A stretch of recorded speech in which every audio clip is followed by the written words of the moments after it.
this is Krystal and thank you for joining me for this week's First Chapter Friday. Today I will be reading from Terry Pratchett's The Amazing Maurice and His Educated Rodents. Hope you enjoy. Chapter 1. One day, when he was naughty, Mr. Bunsey looked over the hedge into Farmer Fred's field and saw it was full of fresh green lettuces. Mr. Bunsey, however, was not full of lettuces. This did not seem fair. From Mr. Bunsey Has an Adventure. Rats. They fought the dogs and killed the cats, but there was more to it than that. As the amazing Maurice said, it was just a story about people and rats, and the difficult part of it was deciding who the people were and who were the rats. But Militia Grimm said it was a story about stories. Part of it began, on the mail coach that came over the mountains from the distant cities of the plain. This was the part of the journey that the driver didn't like. The road wound through forests and around mountains on crumbling roads. There were deep shadows between the trees. Sometimes he thought things were following the coach, keeping just out of sight. It gave him the willies. And on this journey, the really big willy was that he could hear voices. He was sure of it. They were coming from behind him, from the top of the coach, and there was nothing there but the big oilcloth mail sacks and the boy's luggage. There was certainly nothing big enough for a person to hide inside, but occasionally he was sure he heard squeaky voices whispering. There was only one passenger at this point.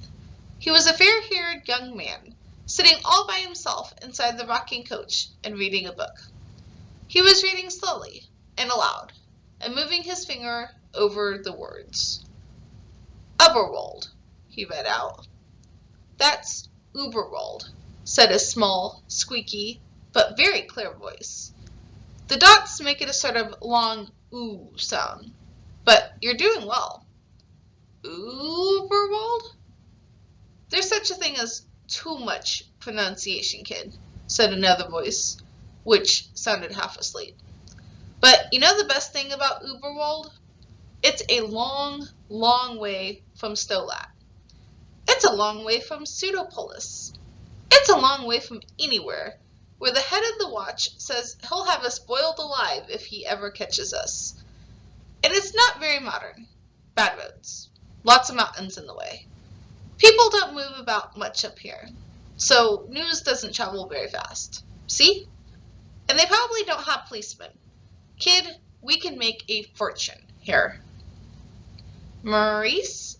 Said the boy carefully. Yes, kid? You don't think what we're doing is, dishonest, do you? There was a pause before the voice said, How do you mean, dishonest? Well, we take the money, Maurice. The coach bounced over a pothole. All right, said the unseen Maurice. But what you've got to ask yourself is, who do we take the money from, actually? Well, it's generally the mayor or the city council or something like that.